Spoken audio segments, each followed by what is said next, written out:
Surabaya Mengaji. Yuk, dukung dakwah Surabaya Mengaji. Salurkan harta terbaik Anda untuk operasional dakwah.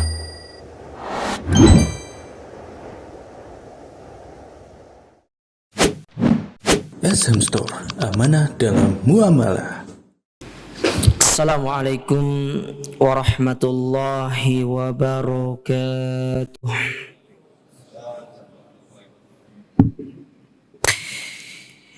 Innal hamdalillah nahmaduhu wa nasta'inuhu wa nastaghfiruh wa na'udzu billahi min shururi anfusina wa sayyiati a'malina. Man yahdihillahu fala mudilla lahu wa man yudlil fala hadiya lahu. Asyhadu an la ilaha illallah wahdahu la syarika lah wa asyhadu anna Muhammadan abduhu wa rasuluh. Amma ba'du, kaum muslimin wal muslimat, para jamaah yang semoga senantiasa dirahmati Allah. Alhamdulillah, puji dan syukur kita panjatkan kepada Allah Azza wa Jalla atas segala nikmat yang Allah berikan kepada kita di kesempatan yang berbahagia ini, sehingga kembali Allah mempertemukan kita di dalam majelis yang mulia ini, di dalam salah satu taman di antara taman-taman surga yang ada di dunia. Kembali kita akan melanjutkan kajian kita dari kitab Ar-Arba'in An-Nawawiyah yang syarahnya kita ambil dari Syekh Muhammad ibn Shalih Al-Utsaimin rahimahullah. Kita masih pada pembahasan hadis yang ke-19 yang berkaitan dengan nasihat yang Nabi SAW sampaikan kepada Abu Dzar Al-Ghifari dan juga Mu'adz bin Jabal radhiyallahu ta'alaan ketika mengutus mereka ke negeri Yaman, di mana Nabi memberikan 3 pesan. Yang pertama, bertakwalah kepada Allah dimanapun kalian berada. Yang kedua, barengilah perbuatan yang buruk dengan yang baik, karena kebaikan akan menghapuskan keburukan. Sedangkan yang ketiga, dan pergaulilah manusia itu dengan akhlak atau budi pekerti yang mulia. Terakhir kita sampai pada atau mau masuk ke min fawaid hadal hadis, di antara pelajaran yang bisa diambil dari hadis ini, yang mana sebelumnya ada sebuah catatan yang bagus dari Syekh di sini yang belum sempat kita baca, tapi saya sampaikan secara ringkas saja, bahwasanya akhlak itu dibagi 2. Ada akhlak yang sifatnya jibilli, ada yang sifatnya itu kasbi. Apa itu akhlak yang sifatnya jibilli? Yaitu bawaan, tabiat. Kalau bahasa kita itu faktor genetik gitu loh. Dia jadi akhlaknya itu sudah bawaan dari lahirnya. Ya. Jadi ada sifat-sifat bawaan. Kemudian ada yang sifatnya itu al-kasbi. Apa itu kasb? Yaitu bisa diupayakan. Jadi seorang itu dia bisa mengupayakan akhlak yang baik di dalam dirinya. Contoh, dia dari orang yang keras bisa menjadi orang yang lembut. Karena Nabi SAW mengatakan, innamal hilmu bittahallum. Kelembutan itu dengan kita belajar lembut. Artinya orang yang tadinya keras dia bisa menjadi orang yang lembut. Kayak contoh Umar kan tipe orang yang sangat keras sebelum masuk Islam. Tapi ketika masuk Islam, Umar adalah seorang sahabat yang memiliki hati yang sangat lembut, roqiq, selalu menangis kepada Allah Ta'ala. Ya, jadi bisa diupayakan. Jadi sifat bawaan yang bagus antum pertahankan, adapun yang tidak bagus antum hilangkan. Dan hiasi diri dengan sifat-sifat yang bagus. Contoh misalkan, apa yang pernah disebutkan oleh Nabi SAW kepada Al-Asja Abdul Qais atau Abdul Qais. Nabi SAW mengatakan kepada dia, inna fika la khuluqaini yuhibbuhumallah. Ada 2 perangai yang terdapat pada dirimu yang Allah suka kepada perangai tersebut. Kata Nabi, al-hilmu wal ana. Yang pertama al-hilm, kelembutan. Yang kedua al-ana. Apa al-ana itu? Tidak gopo orangnya gitu. Ya, bukan yang tipe orang satset tapi ngawur gitu, bukan. Ya, aku bahasa orang sekarang kan satset gitu kan ya. Ya. Tapi ngawur, bukan. Dia sifatnya al-ana. Jadi dia kalau mau melakukan sesuatu itu dipikir gitu loh. Nggak gegabah orangnya. Ya. Nah kata Nabi SAW, kata dia kepada Rasul SAW, ya Rasulullah, akhuluqaini tahallaqtu bihima am jabalani Allahu alaihima. Apakah akhlak itu karena aku menghiasi diriku dengannya atau memang itu pemberian Allah? Maksudnya apakah itu sifat bawaan ataukah sesuatu yang aku memang usahakan? Kata Nabi SAW, bal jabalakallahu alaihima. Keduanya itu memang bawaan yang Allah berikan kepadamu. Jadi ada sifat bawaan yang dikenal dengan sifat tabi'iyah, ada yang disebut dengan sifat yang bisa diupayakan. Nah, terutama orang yang sudah belajar, upayakan untuk menjadi pribadi yang lebih baik. Jangan sebelum ngaji sama sesudah ngaji akhlaknya sama. Berarti selama ini ilmu kita tidak bermanfaat. Capek, lelah, gak ada perubahan. Ini yang selalu kita tekankan. Ya.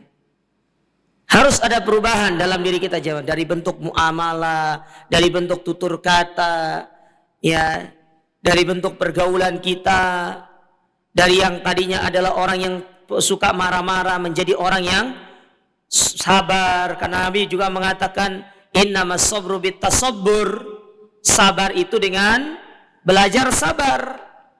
Bisa kita belajar sabar mulai dari perkara-perkara yang kecil. Kita berupaya untuk menjadi orang yang sabar. Karena Allah Ta'ala suka kepada orang-orang yang bersabar. Makanya kata saya di sini, ya, fal khuluqul hasan yakunu tabi'iyan bima'na anal insan yamunullahu alaihi minal asal. Ada sifat yang sifatnya tabiat yang memang Allah berikan itu sebagai nikmat untuknya. Tetapi ada yang sifatnya itu bisa diupayakan. Bagaimana caranya?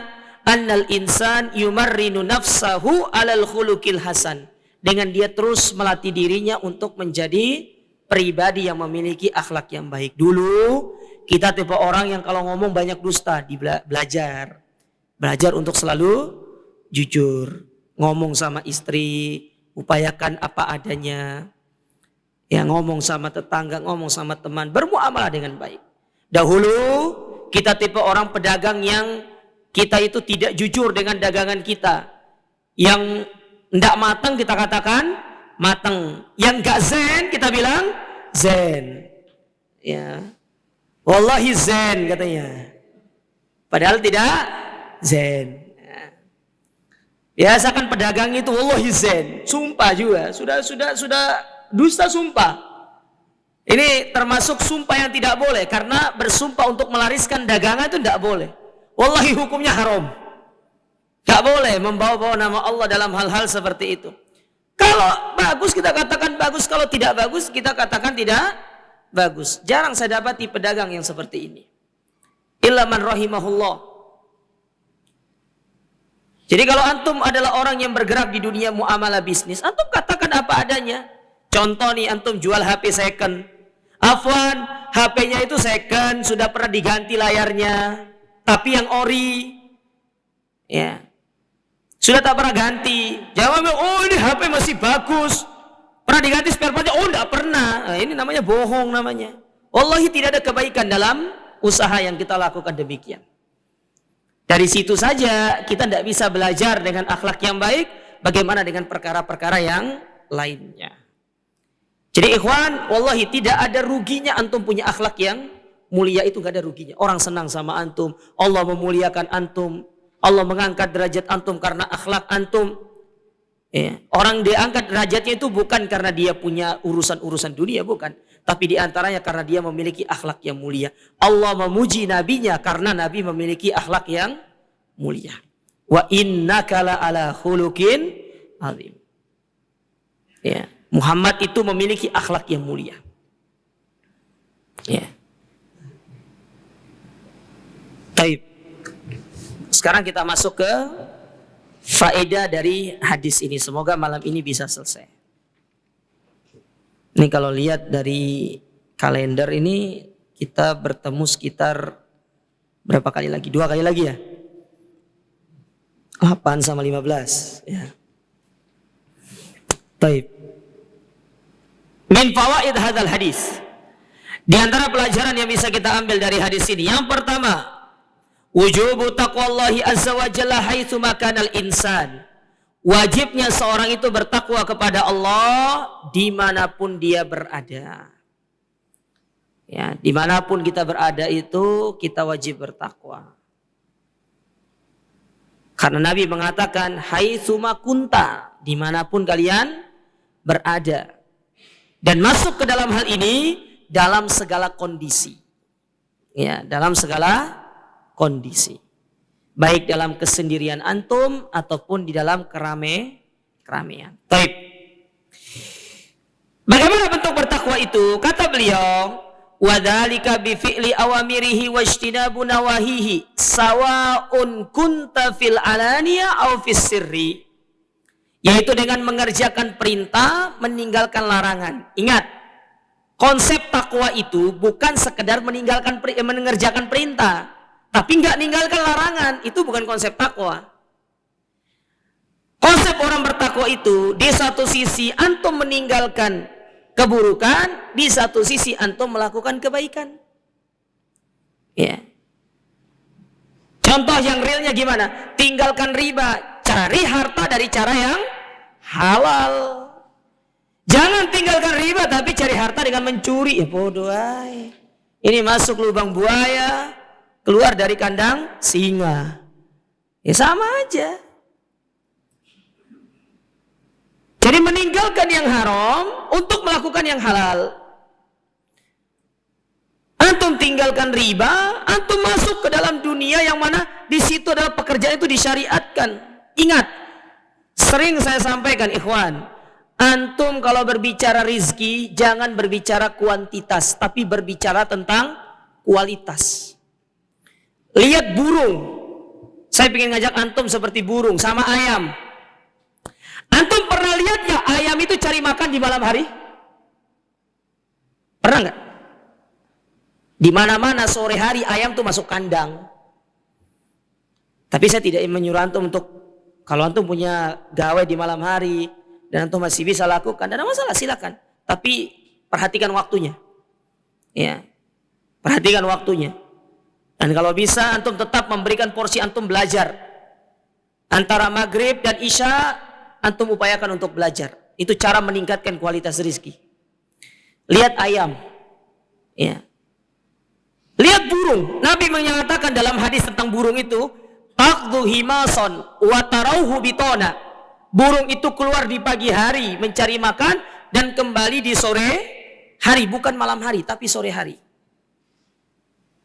Berarti kita ini yang sudah bekerja pagi sampai sore ditambah malam, ada apa sebenarnya? Apa yang salah?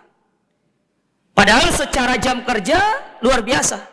Tapi kenapa harta kita atau rizki itu kok sulit banget untuk datang kepada kita? Berarti yang jadi masalah sekarang itu adalah kualitas dari apa yang kita lakukan itu.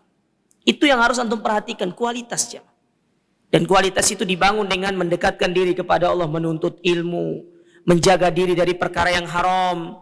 Jangan bawa yang haram ke rumah. Sayangi keluarga antum, wallahi sayangi istri antum. Sayangi anak-anak antum. Apalagi antum yang mengharapkan anak antum sebagai penghafal Quran, ingin mendapatkan mahkota di hari kiamat, diberikan oleh anak antum mahkota di hari kiamat, tapi antum cekoki mereka dengan perkara yang haram. Demi Allah tidak akan pernah sama sekali. Jangan pernah bermimpi kalau antum belum tidur. Antum ingin lihat anak antum hafal Quran, menjadi anak yang soleh, menjadi orang yang bisa berguna bagi agama. Tapi antum cekoki dengan yang haram. Apa artinya? Antum ingin mendapatkan rumah tangga yang sakinah sakina mawaddah warahmah. Seperti yang Allah firmankan. Tetapi antum memberikan mereka nafkah yang haram. Wallahi enggak baik jemaah sekalian. Demi Allah. Tidak ada kebaikan sedikit pun. Ya. Tidak ada kebaikan sedikit pun dalam masalah seperti itu. Sayangi diri antum, sayangi keluarga antum.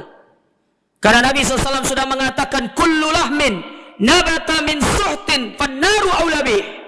Segala daging yang tumbuh dari sesuatu yang haram, neraka tempatnya. Neraka tempatnya. Kita sudah sering mempelajari hadis itu. Bagaimana Nabi menyebutkan di antara sebab orang tidak didengarkan doanya. Kenapa? Harta yang haram. Antum berdoa dilapangkan rizki antum sama Allah Ta'ala, tapi antum membawa yang haram. Jangankan yang haram, yang syubhat saja ditinggalkan. Wallahi tinggalkan. Tenang, Allah yang akan memberikan kecukupan sama antum. Demi Allah, saya kasih pengalaman pribadi saya.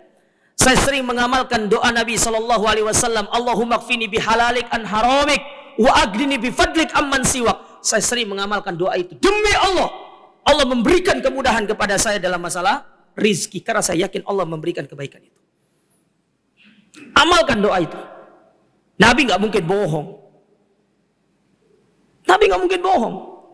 Apa yang diucapkan oleh Nabi SAW itu adalah wahyu dari Allah Ta'ala. Tidak mungkin Nabi itu bohong. Ya.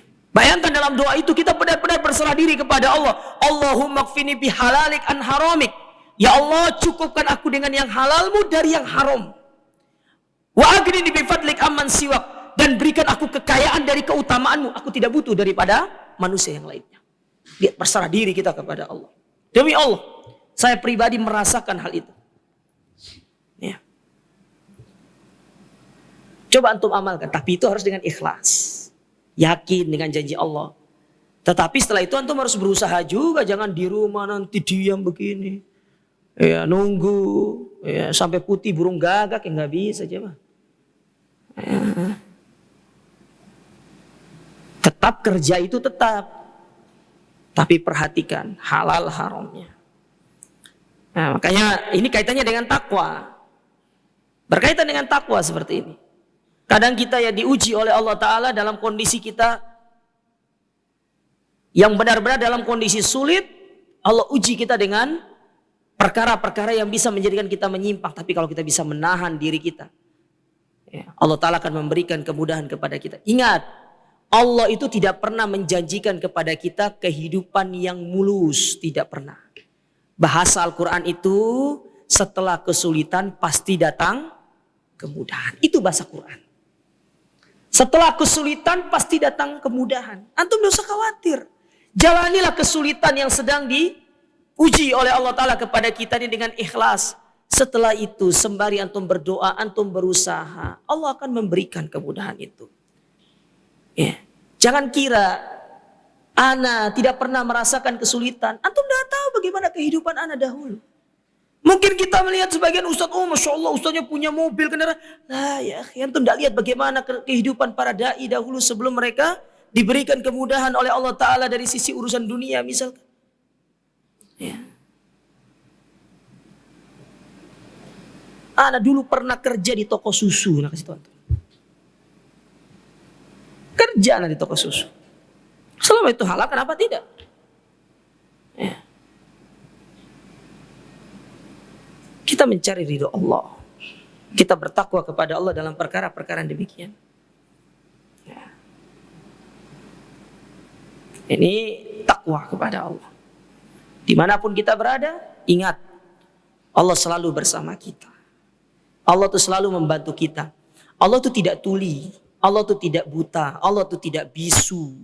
Allah itu selalu mendengarkan harapan-harapan kita.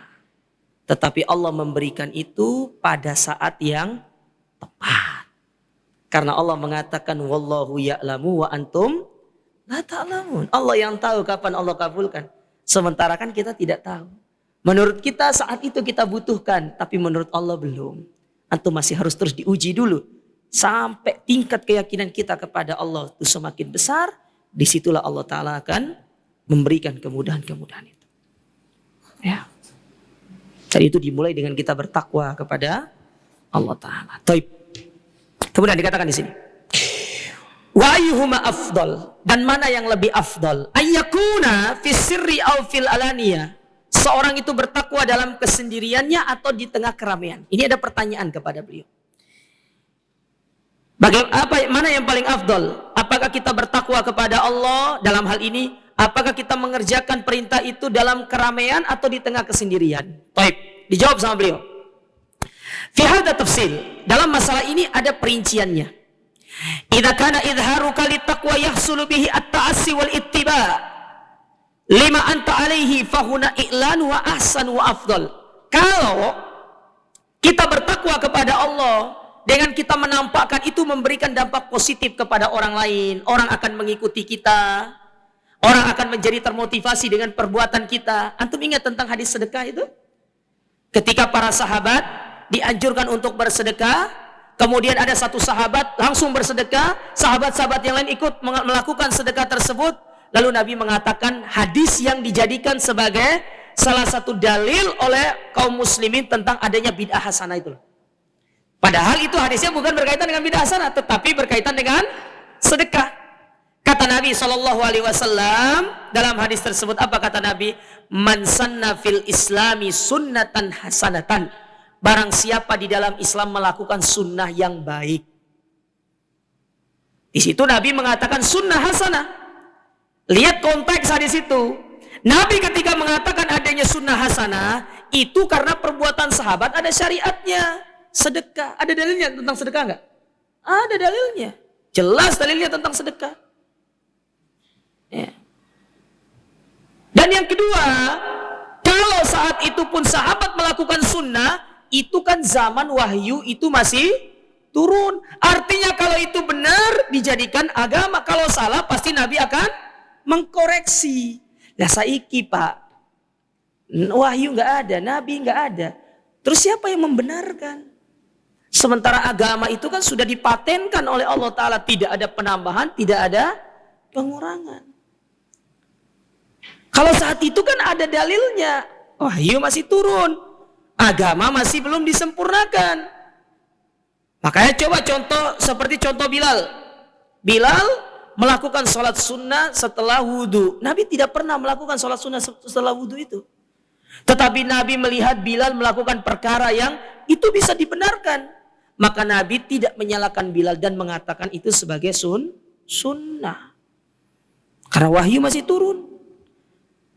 Nah kalau sekarang nih, antum membuat sunnah, antum katakan sunnah, adzan sebelum Idul Fitri, Idul Adha, ya digebuk antum sama orang. Oh, ini sesat iki.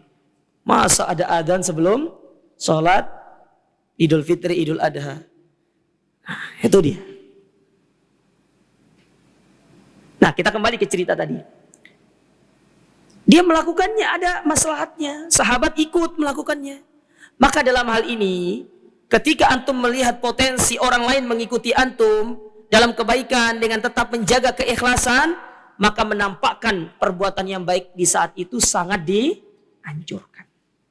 Sangat dianjurkan. Tetapi kata beliau, ya, kalau seandainya menampakkan itu tidak ada manfaatnya, apalagi lebih condong untuk menjadikan kita riya, maka menyembunyikannya itu jauh lebih afdol. Mana dalilnya?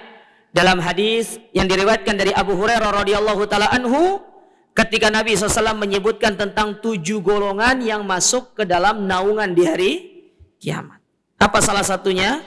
Nabi mengatakan seorang yang bersedekah dengan satu sedekah sampai-sampai tangan kiri tidak tahu apa yang diinfakkan oleh tangan kanannya. Itu menunjukkan menyembunyikan amal itu afdol.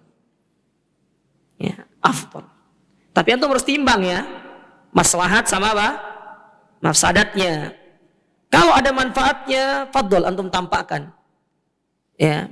Kayak contoh misalkan, Ustaz apa hukumnya mengumumkan nama-nama para muhsinin di hadapan jamaah ketika sholat Jumat? Misalkan masjid itu lagi ada pembangunan, tapi disebutkan nama-nama dengan nama inisial aja, hamba Allah, hamba Allah. Apakah boleh? Kalau untuk memotivasi jamaah supaya mereka bersedekah, tafadhol, ahlan wa sahlan. Silakan untuk diumumkan. Tidak ada masalah. Tetapi Kalau misalkan tidak ada manfaatnya, ya udah tidak perlu diumumkan. Tidak perlu diumumkan. Karena menyembunyikannya itu jauh lebih utama. Ya, jauh lebih utama.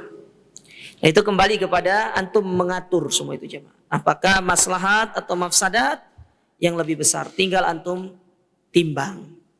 Dan itu kembali kepada ya bagaimana kita melihat situasi dan kondisi. Ya kalau bahasa orang sekarang, lihat sikon lah. Ya lihat sikonnya.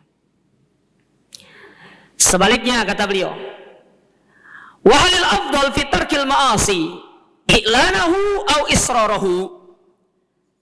Bagaimana dengan meninggalkan maksiat? Apakah lebih afdal meninggalkan secara terang-terangan atau secara sembunyi-sembunyi? Maka kata beliau sama halnya seperti yang di atas. Kalau meninggalkannya secara terang-terangan itu bisa memberikan pelajaran kepada yang lain, sehingga mereka pun akan mengikuti kita untuk meninggalkan perkara tersebut, maka menampakkan itu lebih afdol. Tetapi kalau tidak ada manfaatnya, bahkan lebih cenderung menjadikan orang itu nanti sakit hati kepada kita, bahkan marah kepada kita, maka meninggalkan secara sembunyi-sembunyi itu jauh lebih afdol. Sekali lagi ini kita berbicara tentang apa? Situasi dan kondisi. Ditampakkan atau disembunyikan. Antum yang lebih paham. Ya, karena terkadang ya satu kondisi orang itu tidak bisa sama. Antara si A sama si B itu tidak sama. Contoh ya, si A public figure, si B apa lawan public figure? Hah? Kan ada public figure, berarti ada public enemy. Public enemy gitu ya. Ya. Ini yang satunya ini apa namanya? Public figure. Yang satunya nih ordinary people gitu lah Mas. Ya orang biasa. Kadang-kadang public figure itu kalau dia melakukan kebaikan, kalau bahasa orang-orang media sosial itu influencer gitu loh. Kadang-kadang kalau dia melakukan kebaikan itu kan bisa mengajak orang lain. Nah, kalau itu ada manfaatnya silakan dia lakukan, tapi tetap menjaga keikhlasan. Ya. Tetapi kalau kita ya rakyat biasa misalkan ya kita tidak terlalu dianggap gitu kan, ya sudah, tidak apa-apa lah, antum tidak terkenal di dunia, terkenal di akhirat. Ya, kita kadang-kadang terkenal di dunia ini ya repot juga jemaah. Ya, repot juga. Tapi saya bersyukurnya ya, saya kalau jalan kemana-mana nggak pakai peci nggak ada yang kenal saya. Ya, saya bersyukurnya gitu. Kadang saya diprototin dulu baru. Ya, ini Ustadz Gemah bukan, saya bilang gitu. Ini Mas Gemah. Ya, Ustadz itu di majelis ilmu aja. Nah, kalau antum public figure memberikan efek yang bagus kepada orang itu bagus. Tetapi kalau misalkan kita adalah orang-orang yang biasa saja dan memang kita disuruh untuk menjadi orang-orang biasa sebenarnya.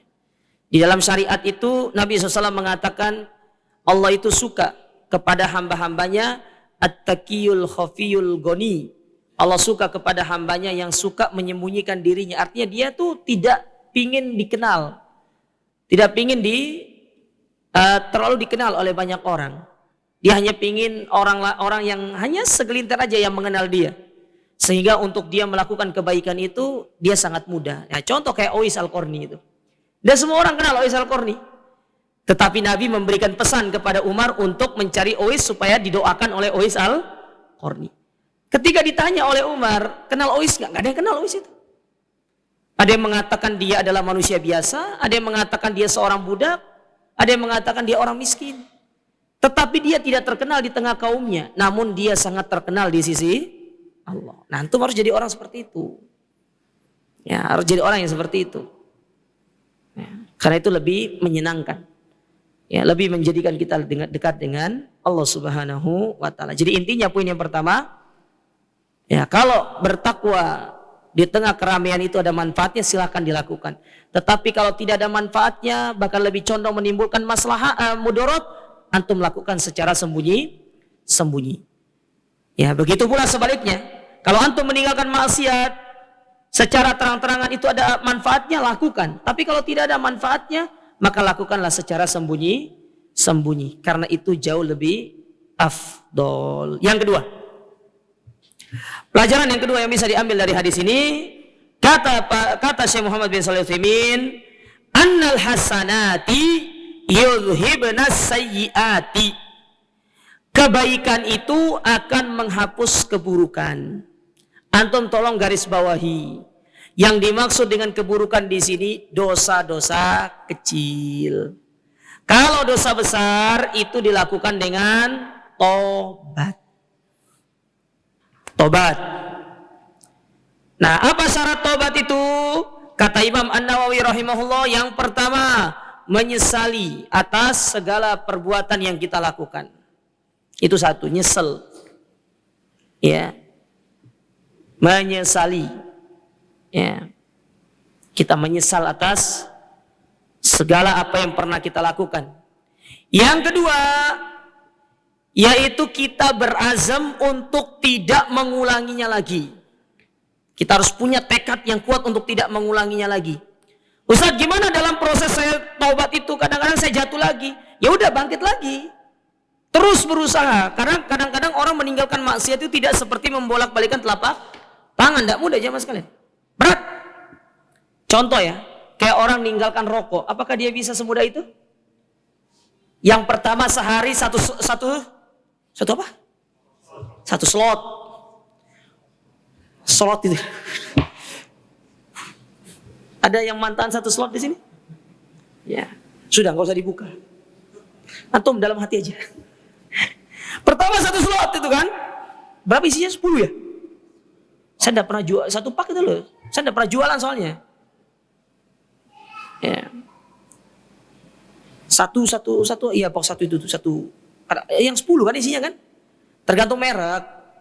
Ya, tergantung merek kan? Ya. Nah, ada dia. Belum? Oh sudah, ya. Kalau sudah, ya, azan dulu kita.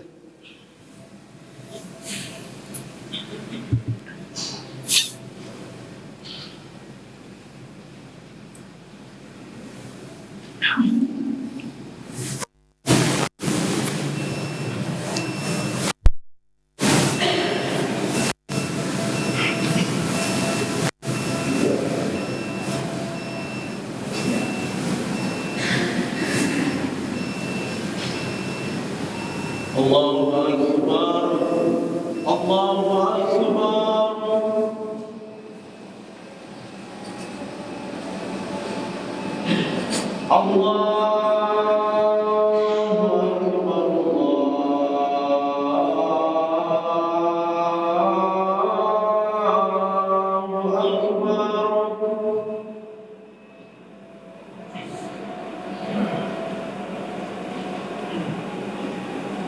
Asyhadu an la ilaha illallah.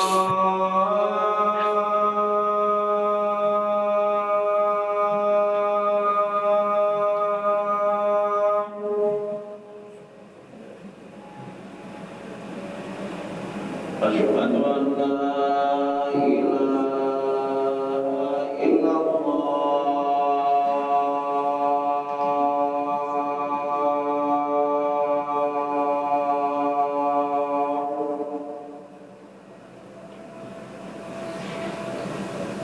Asyhadu anna Muhammadar Rasulullah.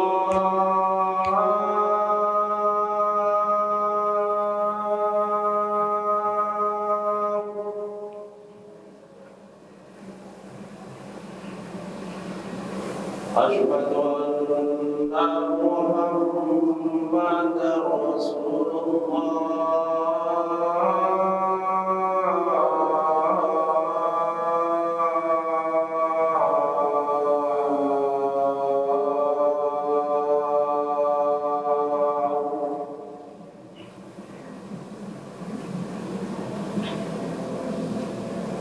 Hayya 'alas shalah.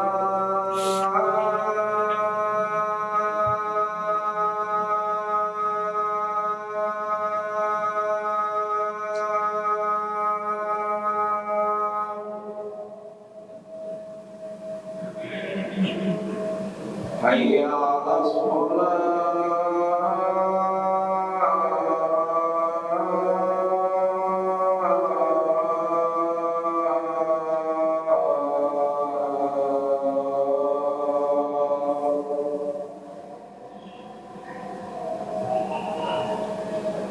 حي على الفلاح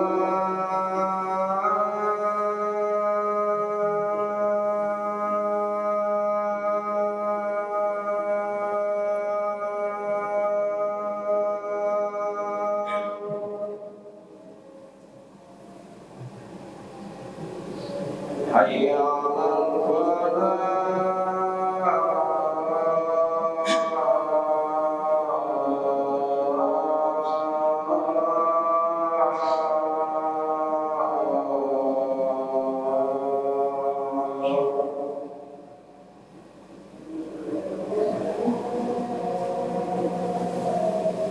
الله أكبر الله أكبر لا إله إلا الله.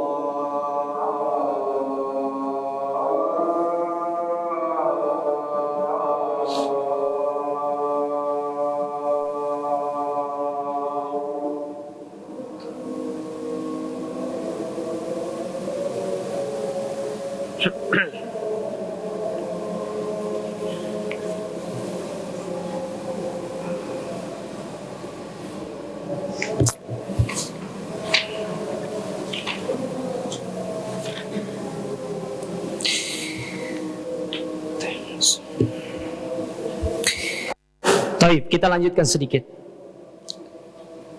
Itu syarat yang kedua, yaitu al-azmu. Benar-benar bersungguh-sungguh untuk tidak melakukannya lagi. Ya, terlepas nanti di tengah jalan kita kadang-kadang tergoda lagi, tapi segera untuk kembali kepada Allah Ta'ala. Ya, segera minta ampun, segera untuk kita kembali kepada Allah Subhanahu wa Ta'ala. Kemudian yang ketiga, yaitu dengan kita memutuskan diri kita dengan segala sarana yang bisa mengembalikan kita ke perbuatan dosa tersebut. Termasuk dalam hal ini kata para ulama, kalau memang teman itu berpotensi, antum tinggalkan mereka. Ustaz, nanti saya tidak punya kawan, tenang. Allah sudah memberikan antum pengganti yang lebih baik. Karena Allah berfirman dalam surat An-Nisa ayat yang ke-100, Allah katakan, وَمَنْ يُهَاجِرْ فِي سَبِيلِ اللَّهِ يَجِدْ فِي الْأَرْضِ مُرَاغَمًا كَثِيرًا وَسَعًا. Barang siapa yang meninggalkan suatu kemaksiatan karena Allah, nah pasti dia akan mendapati kesulitan-kesulitan tuh. Tapi Allah sudah memberikan jaminan di situ. Allah akan mengganti perkara tersebut dengan sesuatu yang lebih baik. Ya, Allah tidak sebutkan solusinya 1, 2 di situ, tapi banyak. Antum meninggalkan teman yang buruk, Allah akan mengganti dengan teman yang baik. Antum meninggalkan pekerjaan yang buruk, Allah akan mengganti dengan pekerjaan yang baik. Tapi ingat, semua itu butuh proses. Butuh waktu. Ya, butuh waktu semua itu. Tidak seperti antum membalikan telapak tangan. Nah, kemudian yang keempat, di antara sebab kita itu atau di antara syarat kita bertobat kepada Allah Ta'ala adalah dengan kita menangis, ya, menangis atas segala dosa-dosa yang ya kita lakukan. Menangis. Nah, itu 4 syarat disebutkan oleh Imam An-Nawawi. Kemudian disebutkan oleh para ulama yang lain, ditambah syarat yang kelima itu, kalau berkaitannya dengan dosa kepada orang lain, maka harus segera ditunaikan, dikembalikan di dunia. Sebelum di akhirat nanti diminta untuk dikembalikan. Dan kita tidak bisa untuk mengembalikannya. Adapun untuk sholat taubat, kata para ulama, dia bukan termasuk syarat. Tapi kalau antum mau melakukannya, tafadhol. Dan waktunya pun tidak harus pada waktu-waktu tertentu. Termasuk boleh dilakukan pada waktu-waktu yang terlarangnya sholat. Ya, boleh. Ya, setelah itu antum berdoa meminta ampun kepada Allah Ta'ala. Tapi tidak perlu dilakukan berulang-ulang. Ustadz, boleh nggak saya terus-terus melakukan sholat sunat taubat? Nggak perlu. Nanti antum jatuh dalam perkara bid'ah. Ya, diulang setiap hari. Nggak perlu. Sekali aja.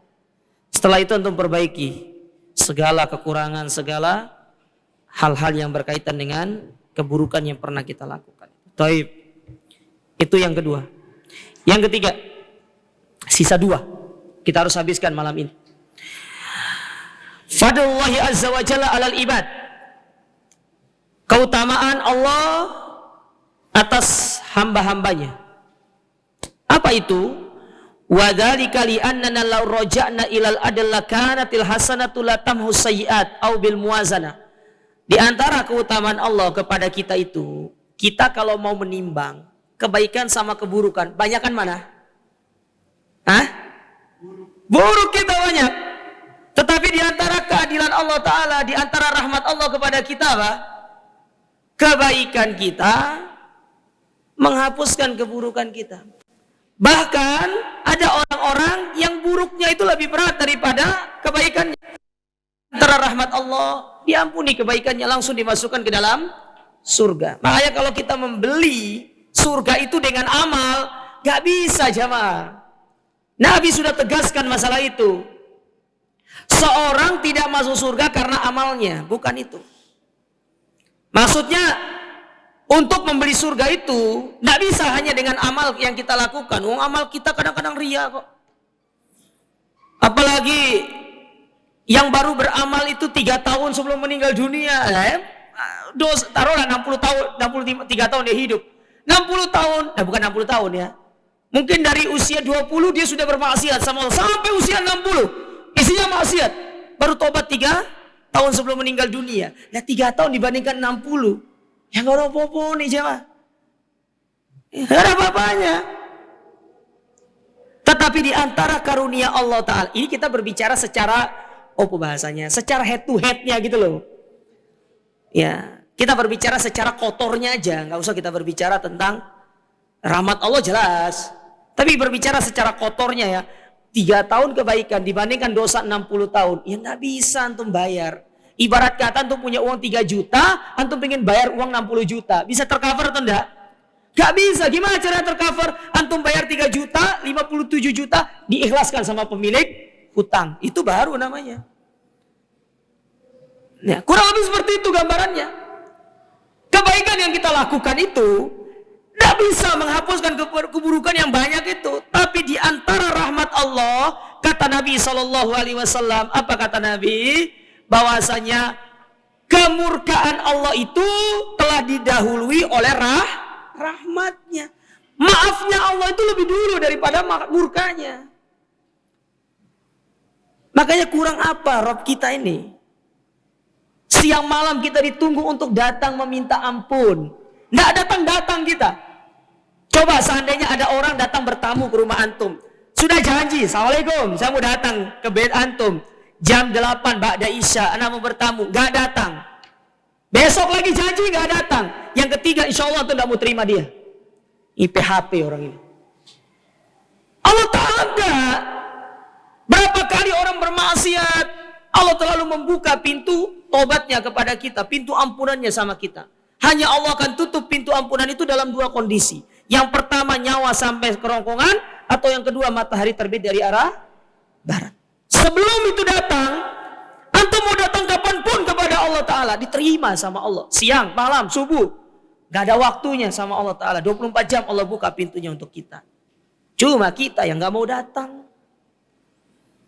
Jadi sing bermasalah itu ya kitanya. Ini pintu gak pernah ditutup. Ibarat kata ya, pom bensin 24/7. Antum tahu 24/7 kan? 24 jam, bahkan ada yang nulis itu 25 jam per 7. Saking lebaynya itu. Dah ada 25 jam.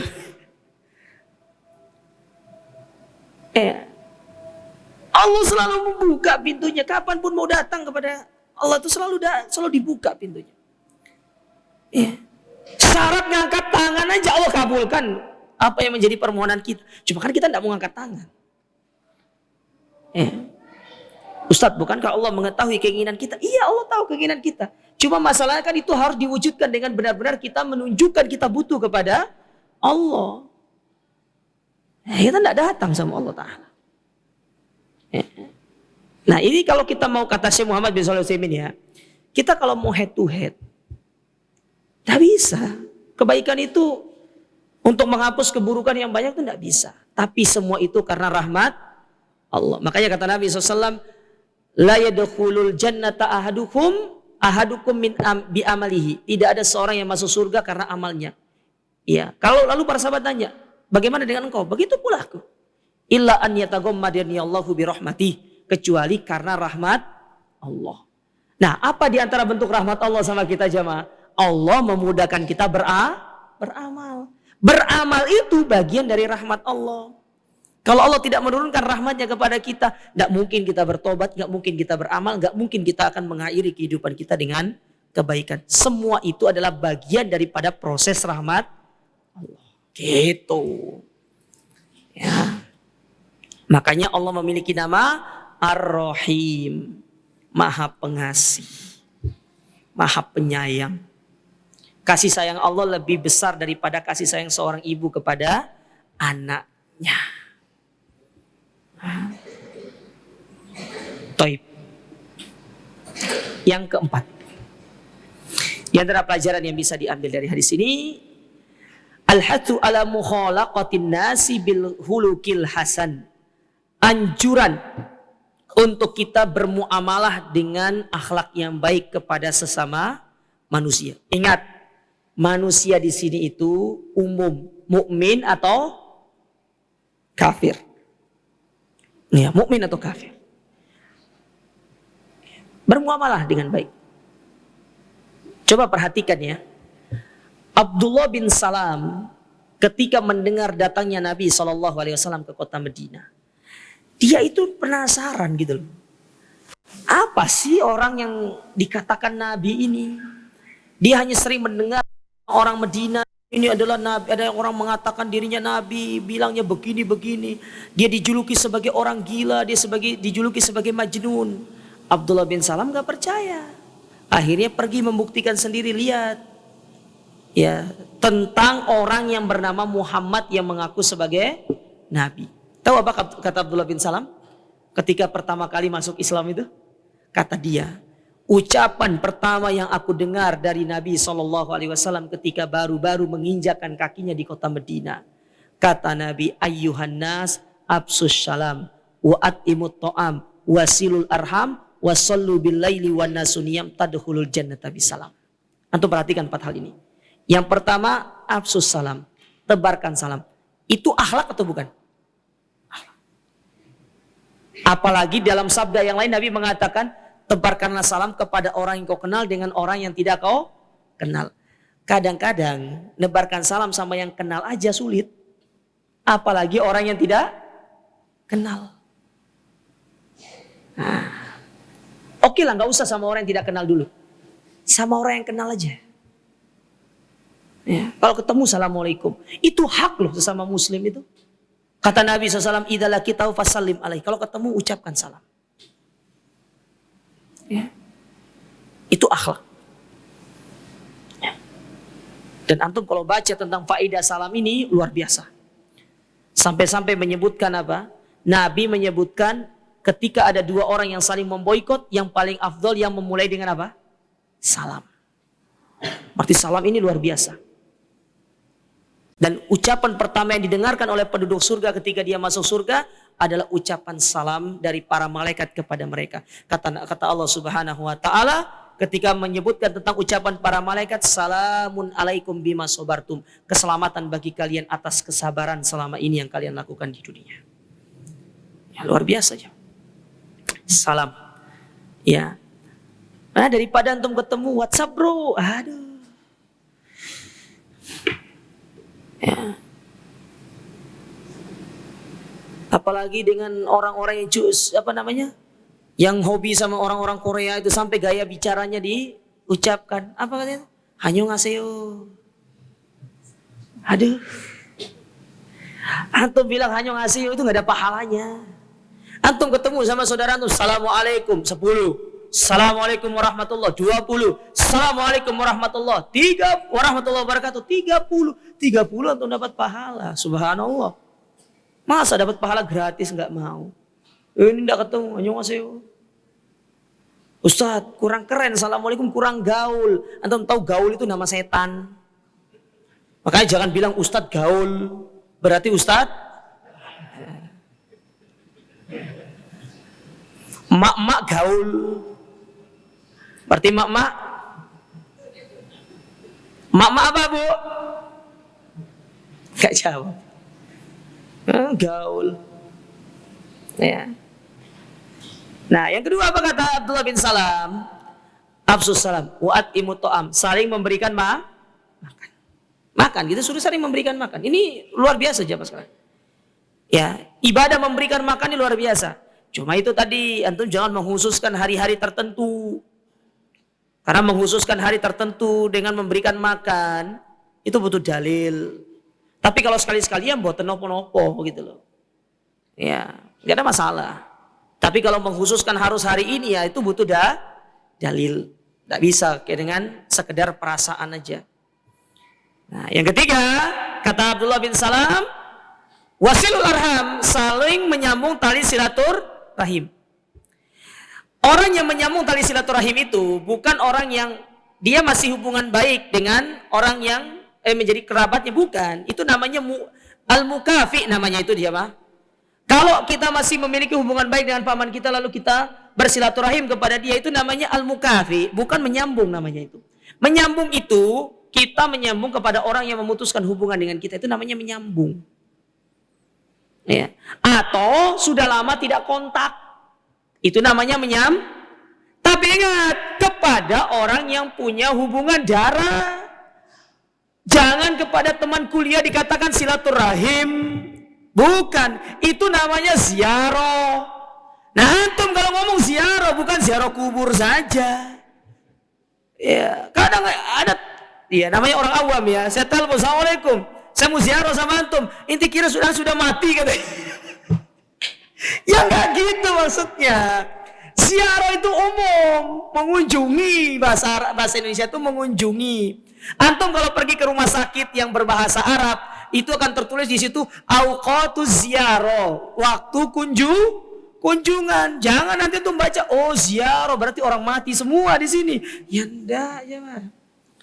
Ya akhirnya salah kaprah.